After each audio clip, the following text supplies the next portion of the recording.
Hi there, everyone. Thank you for tuning in today. I'm Carrie Ann Wright-Cato, Director of the Office of Climate Change, Technology, and Research at Connecticut DEEP. Welcome to the Exploring Climate Solutions webinar series. This series is brought to you by the Governor's Council on Climate Change. On April 22nd, 2015, Governor Malloy issued an executive order creating the Governor's Council on Climate Change, also known as the GC3. The Council is charged with examining the efficacy of existing policies and regulations designed to reduce greenhouse gas emissions and identify new strategies to meet the state's greenhouse gas emission reduction targets. The Council is composed of 15 members from state agencies, quasi-state agencies, businesses, and nonprofits. To learn more about the GC3, please go to www.ct.gov/DEEP/GC3. The webinar series explores innovative and successful climate change solutions in Connecticut and across the country. This series will provide first-hand accounts of high-profile municipal climate programs, climate initiatives in the corporate world, greenhouse gas reporting frameworks, statewide sustainability programs, and low-carbon fuel initiatives. Today, we're excited to have as our presenters Angelo Papastamos from the Utah Department of Transportation and Ryan Evans, Vice President of Business and Community Relations at the Salt Lake Chamber. As Utah continues to experience the unprecedented growth, the DOT has developed TravelWise, a set of strategies to encourage residents to use alternative forms of transportation. Angelo will tell us more about how this innovative program is encouraging residents to move away from single-occupancy driving. Ryan will speak about the partnership program that utilizes the power of competition. The Clear the Air Challenge is a month-long competition that incentivizes residents to reduce their vehicle emissions by choosing alternative methods of transportation. Their presentation will be about 40 minutes long, and then we'll open it up for questions from the audience. If you do have a question, please submit them via the question box, and we'll read it aloud for our guests to respond to at the end of their presentations. Before we get started, for those of you listening via your computer speakers, and if you are experiencing poor sound quality, I do encourage you to call in using your telephone. And with that, Angelo and Ryan, thank you so much for being willing to present today and tell us about your programs. I'll turn it over to you, Angelo, to get started. Okay, thank you, Carrie. Good morning. I am Angelo Papastamos. I work for the Utah Department of Transportation in the Planning Division. I'm currently, one of my programs is the TravelWise program that I run. Ryan and I have been partners for a long time now. I think we're up to about 6 years or so with our partnership.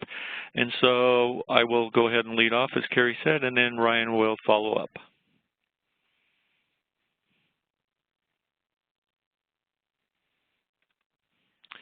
Okay, back in 2002, we had the Winter Olympics here in Salt Lake, and at the time we had very little mass transit. It just got put in our light rail system, and we really had a lot of people get together and try to figure out how we're going to deal with traffic during the Olympics, and we came up with a massive managed travel demand management program. And it worked wildly, and we had a downtown drop of traffic of 30 to 40%. We have a lot of interstate traffic in Utah, and we were able to reduce that significantly. And it was basically a scare tactic, volunteer effort that we led for the period of the Olympic 17 days, and it worked. And so after that, we kind of went back to business as usual a little bit. And then a few years later, Utah decided, let's go ahead and get started with a travel demand management program. So we began with some employer focus groups, and we met with about, I think it was about 40 employers, both small, medium, and large employers, and I just listed a few of them here. And we began to discuss what employers were willing to do as far as change their travel behavior, because we weren't going to be able to just continue to add capacity to our transportation system. And at this point, we had several transit lines in place, so we were encouraging them to use mass transit as well and other things. So we just discussed what the employers in the Valley would be interested in doing to get out of traffic. Simple strategy has been around forever, you'll see, and we just took them, looked at what our transit partner UTA is doing, and just started coming up with just simple solutions that have been around for a while, some new coming on board these days, and I'll talk about a few of those, okay? Our goals were focused initially on reduced energy consumption, and we quickly moved into improve air quality. And then as the Department of Transportation, we absolutely are concerned about optimizing mobility with anything that my program does. So as we move forward with travel demand management, which we coined, the focus groups coined it for us, basically said, let's call it something more friendly. And we have evolved to that logo you see up there, TravelWise Rethink Your Trip. And that's where we're headed these days, is we really want everyone, both just the traveling public, whether it's to work or to Costco or to soccer or whatever, to rethink how they're traveling. Then we started forming partnerships, and one of my first partnerships was with the Salt Lake Chamber. We partnered with Salt Lake City. Initially, we partnered with the MPOs, Wasatch Front Regional Council. We got Adobe on board. We got Overstock on board. We got Goldman Sachs on board. So we partnered with some of the larger businesses, IHC, Rio Tinto, and we just it was a very informal partnership for the most part. We just put down on paper things that we can do to start moving people towards changing their travel behavior. What could we do as an agency partnered with a business community to really start making that happen? Again, the solutions have been around for a while. UTA has a van pool program.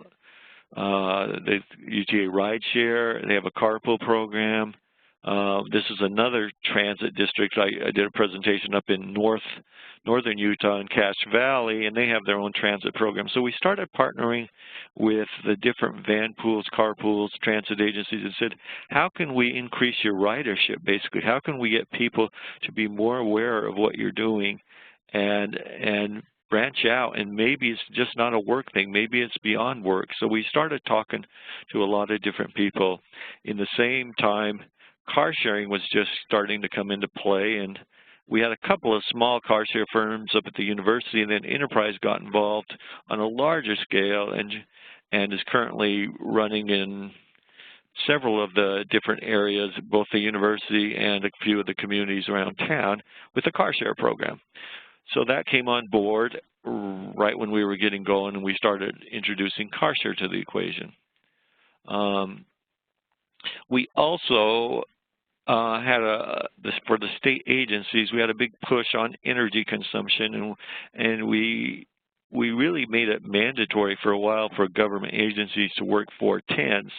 And although that never really panned out energy savings-wise because of the buildings are really the big energy that you weren't able to save, what we did discover is we all of a sudden the state has, I don't know, 16,000 employees, something like that in the state. And what we did find out through surveys and things, as people moved to 410s, they got out of peak hour traffic. And it certainly didn't make a dent in our interstate system, but it made a dent for these employees. And anyone that was commuting and had a 40-minute trip got reduced to a 20-minute trip. So we really started pushing alternative schedules where it made sense. And in many, many locations in Utah, it makes sense, and we continue to push that message out there. Again, we talked about other alternatives, teleworking. We partnered with a company that specializes in virtual work, they call it, and we started really talking to folks about getting them telework. I mean, I know Ryan and I do half our jobs on our smartphones, and so these days you can go to a coffee shop, and there's so many places you can go. You don't have to go to your office. You don't have to go to a meeting. We're having a webinar today. We didn't have to fly to Connecticut for this, so there's many things you can do, and the world is doing them, and we just got to keep promoting them. Then some really simple ones is change your trip, so trip chaining, and that one's just easy. Plan your trip so you're not going back and forth all the time. And, most people do it naturally. The other thing we promoted too, and this is always a balance of, yes, we want people to shop locally. Yes, we want to, especially Ryan in the chamber, it's very important that we promote the use of local shopping and things. With that said, sometimes do you need to make that trip? Sometimes internet shopping works, so we looked at opportunities where people really can reduce their trips and not actually make the trip. Then we really started pushing active transportation. Utah's got a great quality of life, and there's a lot of active people here. And so we had partnered with REI as one of the main outdoor companies in Utah and started looking at what they were doing. They actually had a robust bike to work program for their employees, and we kind of looked at what they did and started to see how we can apply that to other locations and other places, other communities, other businesses. And then at the time, Salt Lake City got way interested in with the Chamber of Commerce, and they started a green bike share effort.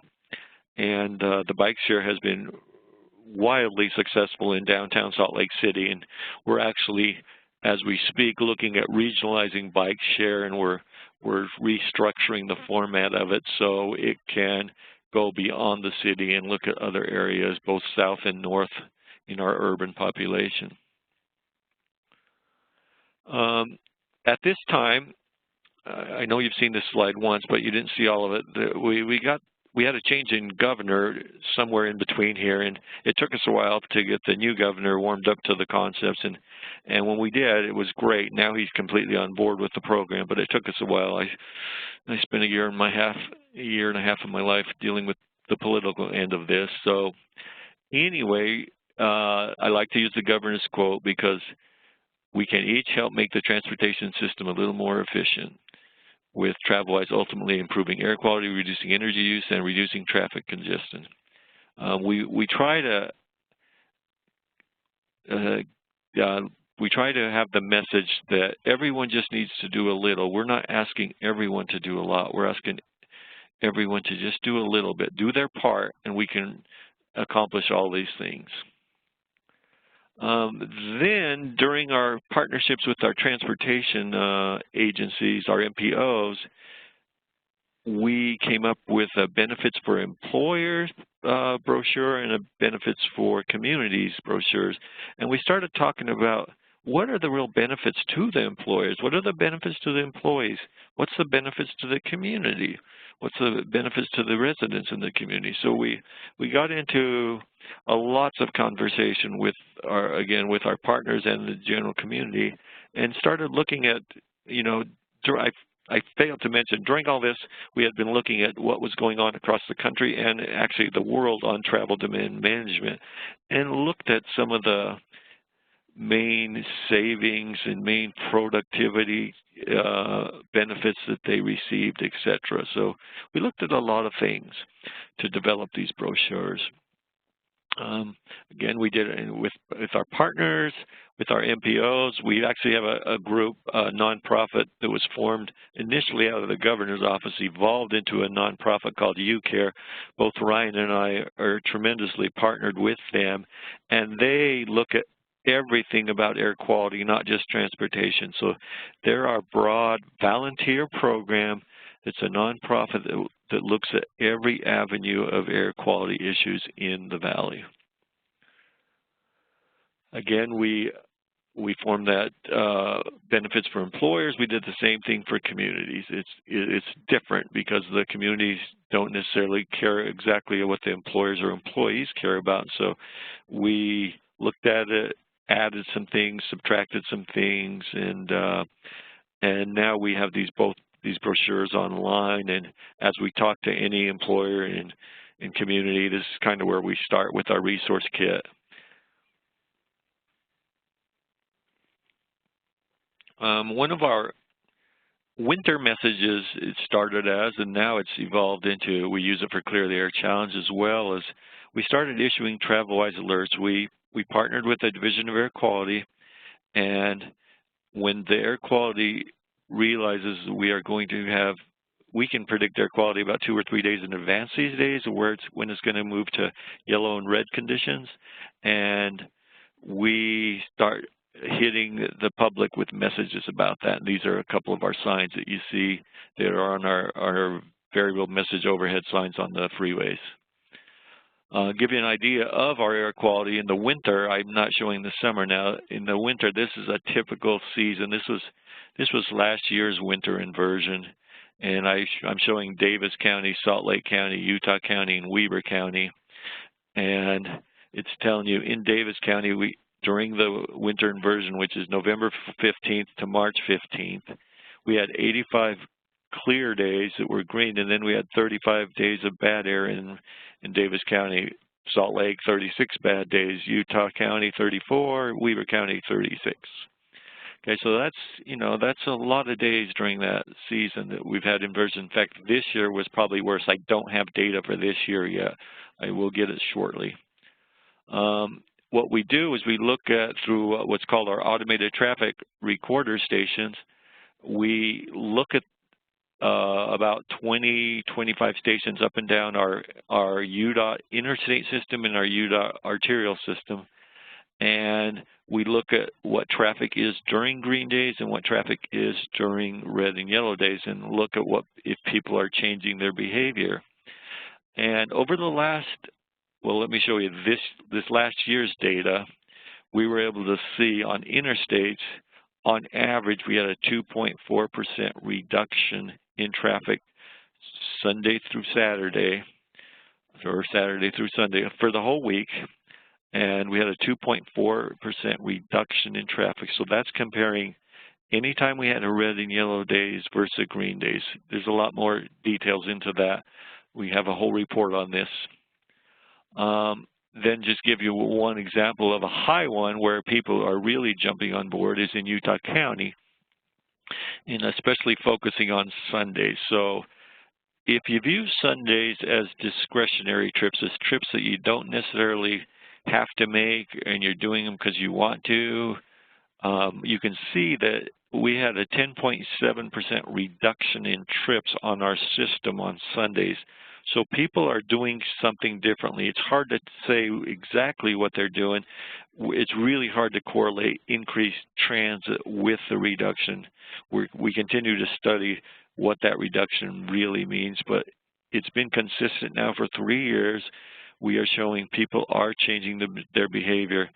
This chart is showing the 3-year across every county what's been going on. So in 2012, 2013, we actually had our biggest reduction of 3.9% across our system.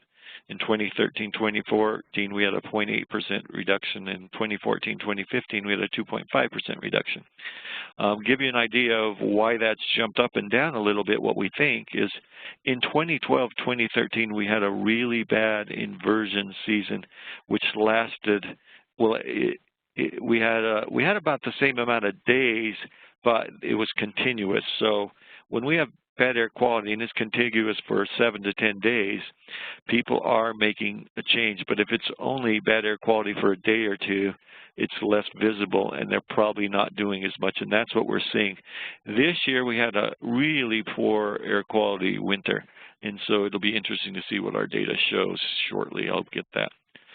So anyway, lastly, and then I'll jump to Ryan, as in the last 3 years, we moved to this new system of tracking, and Ryan will talk about it. And we've held a series of challenges. The main one is the one Ryan will talk about, the Clear the Air Challenge in July. We've also held several other challenges with individual companies or individual cities. They have their own challenges, and we do that in the wintertime, and that's what you're seeing on that screen. There's a bunch of groups that have had their own challenge, okay? So now I'm going to turn it over to Ryan. So we're just switching screens, and then Ryan, you'll be all set to present. All righty, I think I started at the very end here. Let me, sorry about that.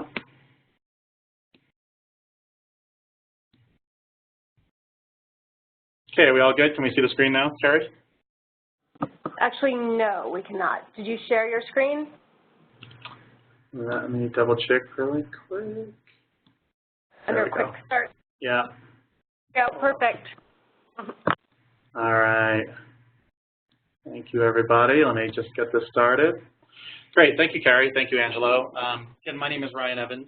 I work for the Salt Lake Chamber. I think Angelo did, obviously, he really highlighted the value of the TravelWise program, what it's meant for our state in a transportation demand effort. However, we organized several years ago, we started something called the Clear the Air Challenge, and I'll get into the challenge in a few minutes, but I do want to take just a minute to talk about air quality in Utah. You saw on Angelo's screens some of the challenges we have in the wintertime with inversions. In all reality, the majority of years in Utah, we have 9 out of 10 days here are beautiful, very healthy air conditions in our state. However, during the inversion period and during the summertime, we have some ozone challenges. Air quality becomes a problem, and it's such a problem in terms of public perception that it is about the #1 concern in Utah of residents for our government and for our state to tackle. So it's a big conversation piece here, even though, again, 9 out of 10 days we have beautiful air, we're an incredible tourist destination. But when it's that much of a public concern and when it has impacts on the economy, which I think at the Chamber we've done a really good job of linking to, it becomes something that we really ought to embrace and see what we can do to improve our air quality here, as you obviously are looking to do in Connecticut as well. So as we move on just a little bit, I do want to take just a second to tell you briefly about the Salt Lake Chamber. And this is important solely because the Salt Lake Chamber is the largest business association in the state of Utah. And why that's important is that we will get to it again as I go through, but so much of the participants in the challenge that we reach through their employers and through companies. It's become a business issue to improve air quality in the state. It's something that companies feel good about supporting, and therefore my recommendation will always be to try to find a business connection as you implement a challenge if you're looking to do that, or any other, honestly, strategy. As you saw in Angelo's, they have partnerships with a lot of the large employers because of the effect that it can have on reducing emissions. So as we move on, what is the challenge? The challenge is a month-long competition. It runs from July 1 to 31 every year. The goals of the challenge are to improve air quality by reducing emissions, obviously, educate Utahns about our air quality challenges, and also initiate long-term changes. Because this runs 1 month, our intent is to get people to try new things in their daily habits as far as commuting goes, and hopefully, and I think it does show eventually, that those changes do stick. Maybe not everything they try, but the majority of our participants are willing to do more than they did before throughout the rest of the course of the year. The challenge itself is set up at a competition platform where individuals sign up for a team, and those teams compete against each other. Throughout the month, participants use our app and technology to log each time they skip a trip alone in their car.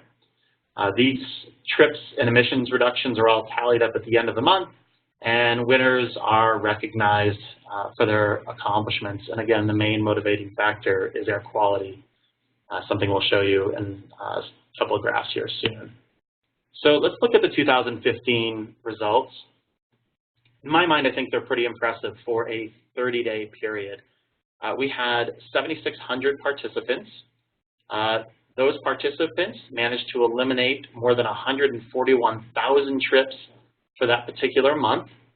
They saved roughly 2.4, almost 2.5 million miles over the course of the month of July. When you break that down, just as an average, that's 18 trips per person over the course of the month. So people really do step up. We have some individuals that log some ridiculous numbers. They make a real effort at winning this thing on an individual level. But even still, to have 7,600 people engage in this process in one way, shape, or form or another is a pretty good number for us. We think that is a nice number to see, given, again, it's a voluntary effort and it only runs for 1 month. So moving on, I want to show you the 7-year totals. And when you look at these 7-year totals, please keep in mind that, again, this is 7 months of activity. It's not 7 years, simply 7 30-day periods. As you can see, it's got incredible impact on the environment with 900,000 trips eliminated, equaling about 4,200 tons of emissions saved over those 7 months of the challenge. The next number that I want to show you is important, and this is 89% of our participants do so via an employer-based team. I mentioned earlier that business connection, and that really has been the most successful effort that we have in terms of getting people to voluntarily participate in the Clear the Air Challenge. Employers endorse the challenge. They assign someone on staff to typically set up a team. They encourage their employees to actually participate in the challenge. And overall, it's obviously done a wonder as far as driving people to work or to participate in the challenge. And when you think about it too, employers kind of have a role in this, and that's something that we feel good about, is that employers actually take on that responsibility they have, where the vast majority of traveling on a weekly basis that people do is to and from work. So clearly, where you set up an office as an employer is a big deal when it comes to actual emissions via commuters in our community. Quite often, though, however, you can see that employers have a great also ability to nudge their employees in the right directions as far as better traveling habits, and that's one of the reasons Angelo's program has been so successful, is having the employer start it, having employees then adopt some of those things they've learned at work. Seems to be a pattern that is pretty consistent.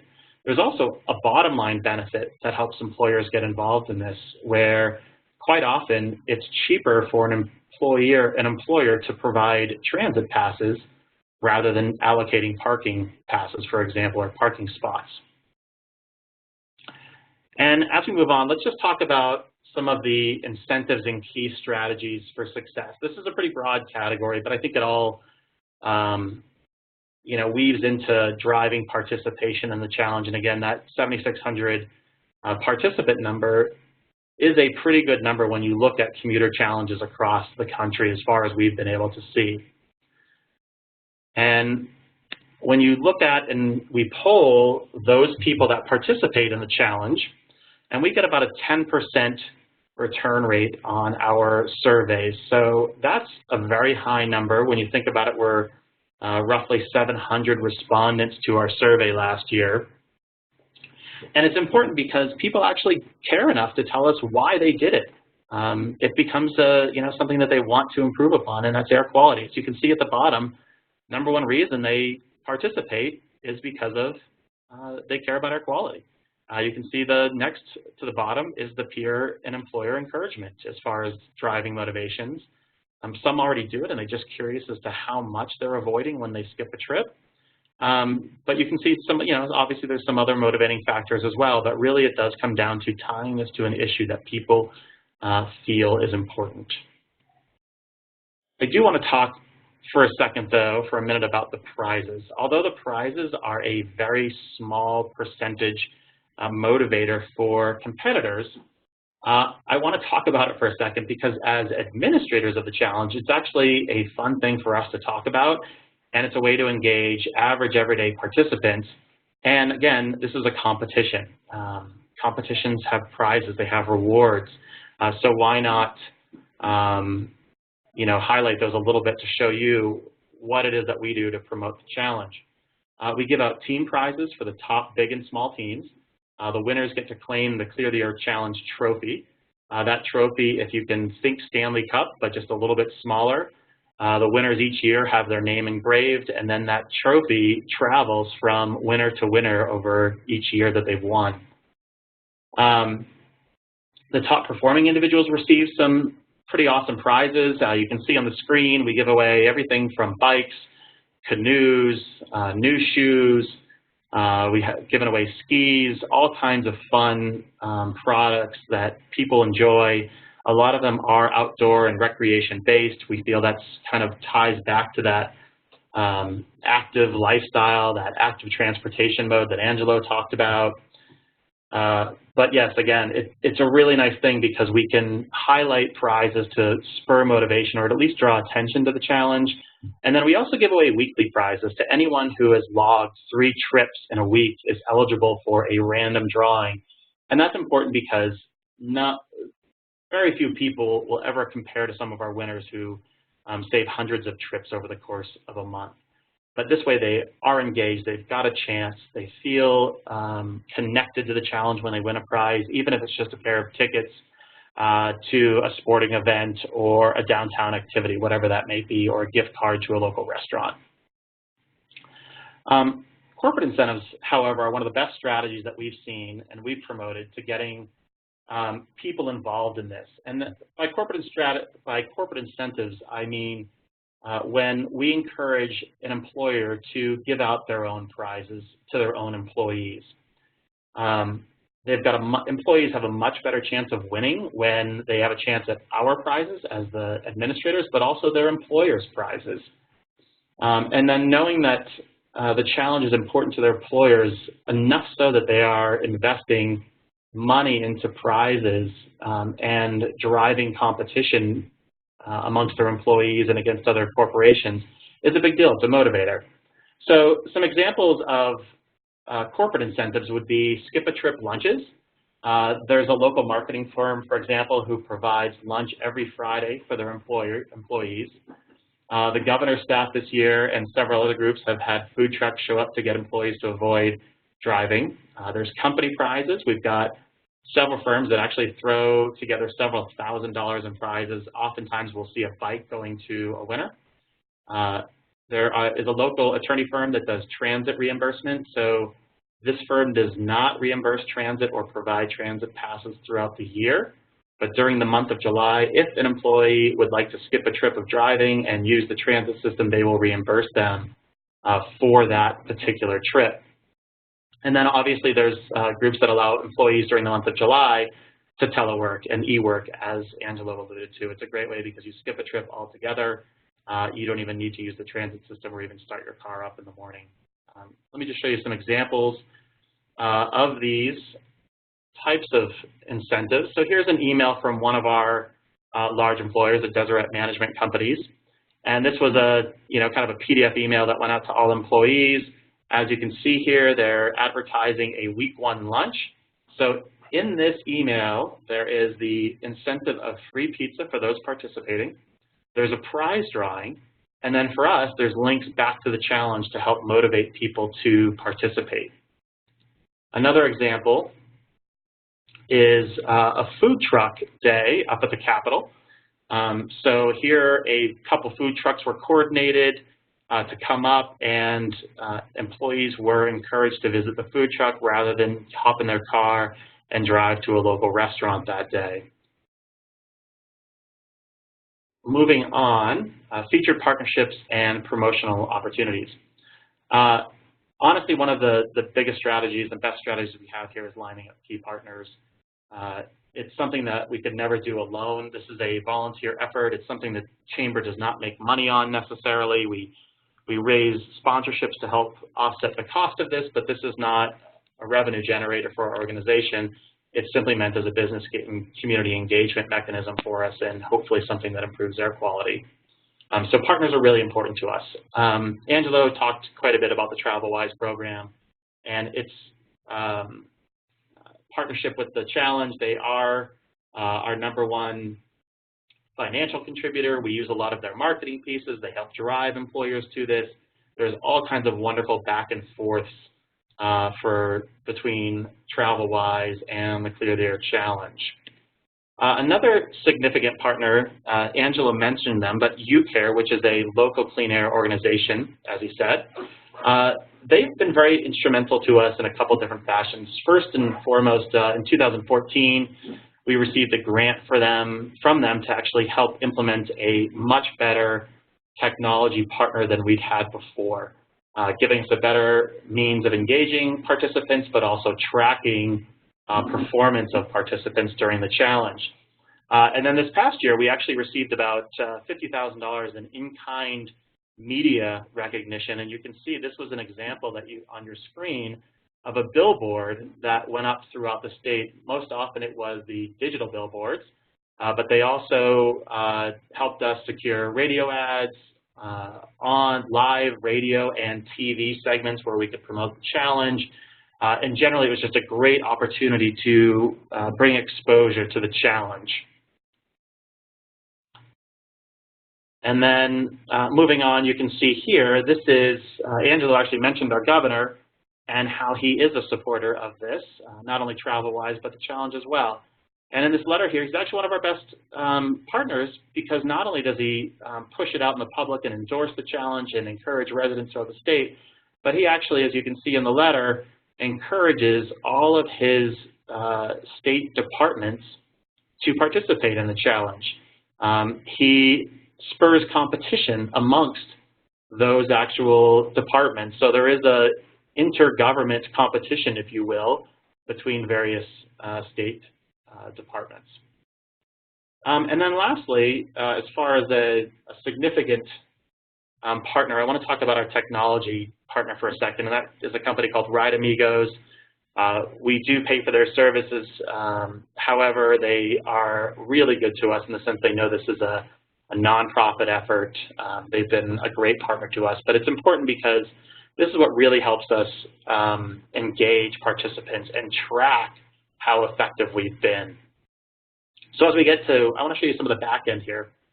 And as you can see on this screenshot, first and foremost, everyone in the upper left-hand corner, you can see your own stats. You can track how you've done during the challenge. At any point, you can pull this up and see. Second, you have the ability to track your trips, of course. That's down in the lower left-hand corner. You can see date, time, you track the mode of travel, the distance you saved by not driving alone. You'll also see the leaderboard prominently placed to promote competitiveness. You can toggle between individual results and team results. And then finally, at the top in the middle, you'll see the route finder. When you use that, you can plug in your routes, your coordinates rather, and something like this will pop up, which is you'll get several different options of getting from point A to point B, whether it's carpool, walk, bike, transit, etc. When you pick your preferred mode, you'll get several different options that way as well. Choose the one that works best for you, and you'll see it represented. Something we loved about this, certainly transit's shown, but we love the fact that our green bike program is laid on here, because you have bike options, and where those bike options, there's an overlay of the various green bike, the bike share stations that we have located throughout downtown Salt Lake City. Green Bike, by the way, is an affiliate of the Salt Lake Chamber, so for us that's kind of a double whammy, promoting one of our own programs, but this way we also encourage people to skip a trip, because they can see they can hop on a bike share bike and get to where they need to get to downtown. So it's been a very effective option for people. And then lastly, as far as the back end, ease of use has always been the biggest concern of participants. This ease of use is something that we hear every single year from people. They don't want to take a lot of time and effort to log their trips. Again, this is a voluntary program, so in my mind, it's always been our responsibility to make this as easy as possible. Some of the things I want to highlight on the screen in front of you. First, on the left, you can see you've got the ability to log several trips at the same time. Personally, for me, I have the intent of carpooling every workday in July. I can either log every one of those at the beginning of the month and be done with it, and if I don't end up carpooling, the nice thing is you've got the ability to edit your trips and easily delete one that you did not end up carpooling on, for example. You can also wait to the very end of the month and log all the trips all at one time as well if you had that standard trip. Another ease of use feature is the favorite trips that you can see, and that is in the upper right-hand corner. This allows you to plug a trip in once and be able to pull up all the details easily for future trips. So in my case, it would be maybe coming from my home into work, and I would have that entire trip saved, so I can just hit favorite trip, log today. Very, very easy for people.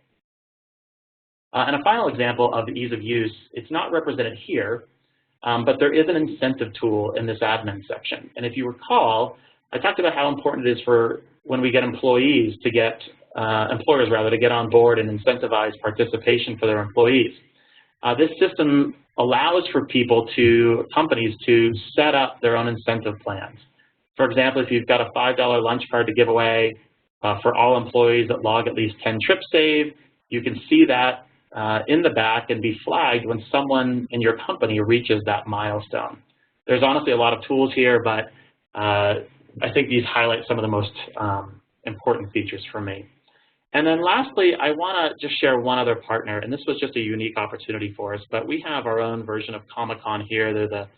They're rivaling the size of the original San Diego ComicCon, but it's a fun atmosphere here. And one of the nice things about getting ComicCon on as a partner for us was on days when ComicCon is held, it's the #1 used transit day throughout the state of Utah. So more people use transit on ComicCon days than any other day throughout the year.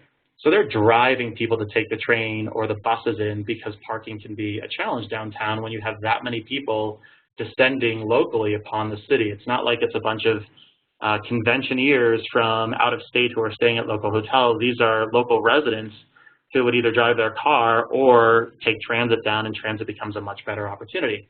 But they were a great partner in terms of helping drive participation this last summer by producing a video for us, and I want to just share that quick video with you.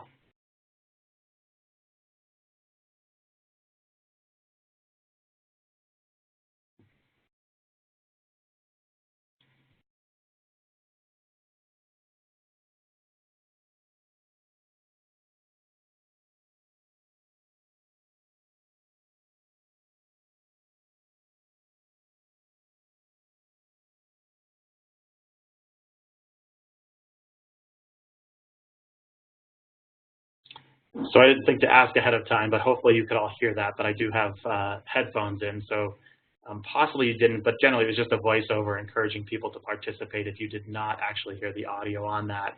But you can see what a great fun way that was to promote the challenge. Virtually every mode of alternatives to driving alone was highlighted in that. It was just a fun video. That was actually viewed on Facebook more than 28,000 times. So if you can find a fun partner in your community that can do something fun, I would highly encourage that. And then lastly, I would be remiss if I didn't at least show some of our partners in this, no matter whether they are, of course, not Connecticut companies, but they are local Utah companies who support us, and as a nonprofit, that's important to highlight our sponsors. But hopefully we've given you a good look into TravelWise and the Clear the Air Challenge, that the 1-month version where we drive competition around air quality. I will make my contact information available for anyone who would like to do a follow-up question not online, but I'll turn the time back to Carrie at this point. Great. Thank you, Angela and Ryan. That was really informative.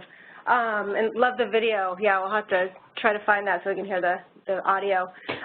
So we do have some questions coming in, so I'll go ahead and get us started. Angela, you had mentioned the Community Resource Kit. Is that on your website and something that the public can utilize? Oh, Angela, you might need to unmute yourself. I'm sorry, I muted. Yeah, okay. Yes, both the resource kits are online through our website. Yeah. Okay, great. And then we have some questions around greenhouse gas emissions. Do you know what % of your total greenhouse gas emissions comes from the transportation sector? I know our PM 2.5 and PM 10. I don't know our greenhouse gas emissions. Do you know that one by any chance, Ryan? I don't think you do you? No, I don't. So generally, Angelo and I have had this little challenge over the years of what do we report? But we measure, typically we care most about in Utah is PM 2.5 and PM 10. That's where we tend to fall out of the federal standards from the EPA. So that's where we drive a lot of our local attention. But as we held the challenge and many challenges, people really just resonated better with understanding greenhouse gas better. So I honestly don't know the percentage, but when you look at PM 2.5, that one particular particulate, as of this year, about 60% of PM 2.5 emissions comes from the transportation sector. That number is coming down as we have cleaner cars and cleaner fuel, and we project it to be a lot lower in future years, but for now it's about 60%. Are you in non-attainment for both pollutants? Do you know? We are in attainment for PM10 now, and we are in attainment for PM2.5 on an annual basis, but not on a daily basis. So we still have spikes throughout the course of the year when our air quality gets bad enough to keep us out of compliance.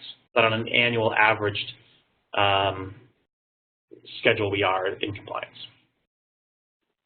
So it sounds like your driver is not necessarily meeting any type of GHG, economy-wide targets. It's more of a air quality, SIP planning requirement. Yeah, state implementation planning around air quality. Yeah, you have to realize Utah's political climate doesn't jump up and down on board with climate change initiatives real well. So we balance that out with what we could do, yeah. Sure, absolutely. Okay, so a few more questions. Actually, Tracy, you had a question about the metrics that we're using for the trip counts. Right. In Angelo's presentation, I'd be curious as to how you showed a graph that showed your % reductions on a daily basis. Yes. So it wasn't clear if those were trips. It appeared that they were trips. And yes. So my question is, how are you tracking that / counting it? Yeah, so we have automated traffic recorders at, I said, like about 16, 20 stations, something like that, on our interstate system and our arterial system. So we've been, for the last 3 years, using those 20 points. And what we do is we compare Sundays versus Sundays. So if during the winter inversion we have 10 green Sundays, great air, and 4 red, yellow Sundays, bad air, then we compare the 10 versus the 4 and see what the average difference will be. So we do that at every station with each day. We take into account many things. We take into account weather, all the different things that would screw up those numbers. And again, I've been looking at these numbers for 6 years, and in the last 3 years, we were showing some consistency in those numbers. Okay, thanks. So a few more questions.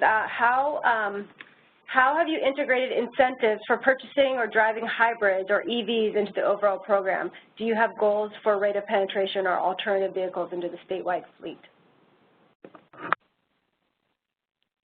Angela, okay, I can answer Yeah. the statewide fleet part of it. Okay, well, I can answer 2 parts of it. One is we have not incorporated that into the Clear the Air Challenge or any of the challenges, so everyone in the world wants us to. We haven't done it from a pure trip reduction perspective. It doesn't quite get there, but from a fleet perspective for the state, we have all kinds of goals, and we've moved light years ahead of most agencies as far as moving into the hybrid type vehicles, into alternative energy vehicles, and we continue to have, we have a large fleet at UDOT, and so that's an important thing. Every state agency is putting together what we call we call it a resource stewardship playbook, and we're documenting what each agency has as far as contributing to emissions, okay? And so, but from UDOT's end of it, we have a lot of fleet, we have a lot of vehicles, we have a lot, just look at snowplows as a big example. We have 500 snowplows, and it's very important that we reduce the emissions on our big vehicles first, and we have, and we've been doing that for 3 or 4 years at least, maybe 5, so. Great, anything to add, Brian? No, I think you covered it well. Okay. And then a clarifying question. Do you have a sense of how many employers provide incentive or discounts for bus, rail, commuter passes year-round versus just July? I'll take a crack. I can't say that I can give you a percentage of, I can't give you a 13% or 80%, something like that. I can tell you that it continues to increase. I don't know.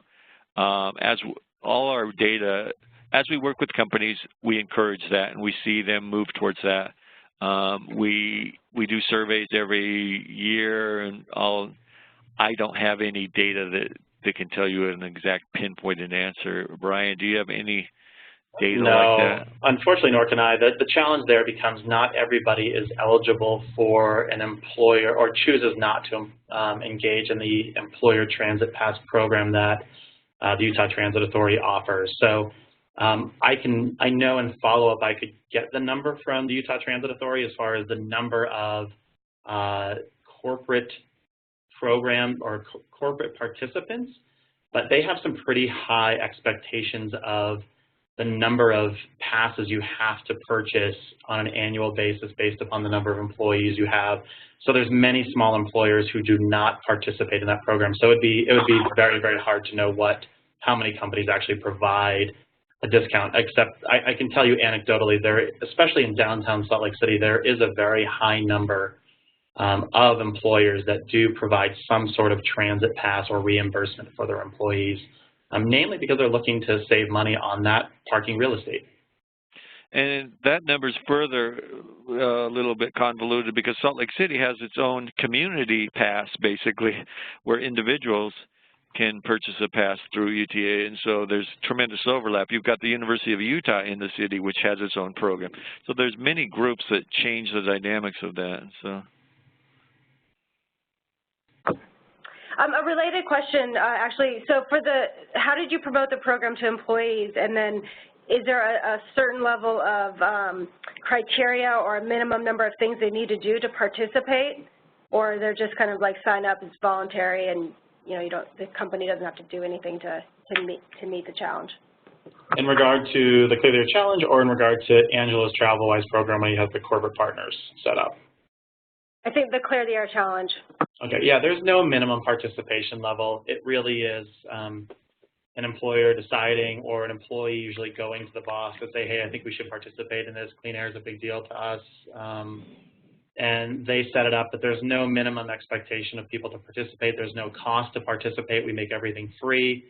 And so that way it really does just truly drive voluntary participation in the program. And it's a very easy setup process. I should have highlighted that as well. Not only is just signing up a team very, very easy, but we also on the website for Clear the Air Challenge, we've got a startup toolkit, if you will, a corporate toolkit.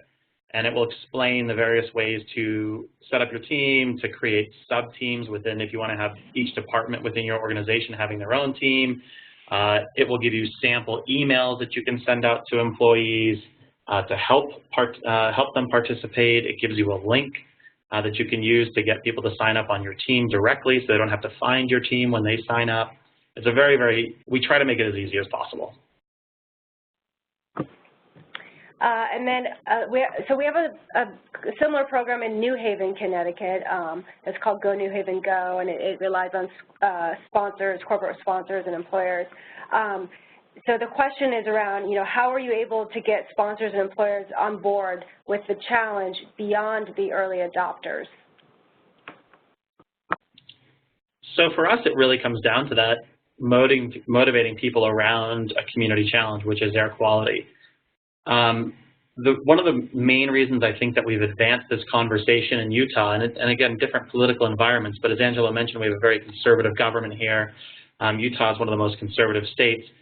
So over the years, we've done a lot of work to really highlight the economic and business impact of poor air. So that's been a driving force as well, saying, hey, this is everybody's responsibility to help improve, and everybody will benefit from better air quality. When we have poor air, maybe tourists are less likely to visit. Companies looking to relocate to Utah may give it a second thought. Where there's worse air, there's more regulations on business. It's a higher cost of doing business in that case.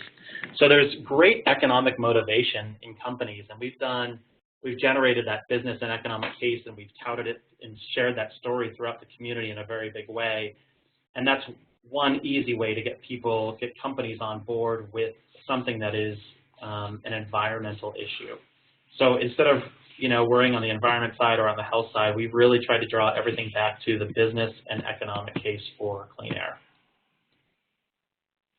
Interesting. Okay, so the last question we have is for Angelo around resources for the TravelWise program. How many employees and hours, I guess, if possible hours, does it take to run that program? And do you partner with, you know, your DEP and other state agencies?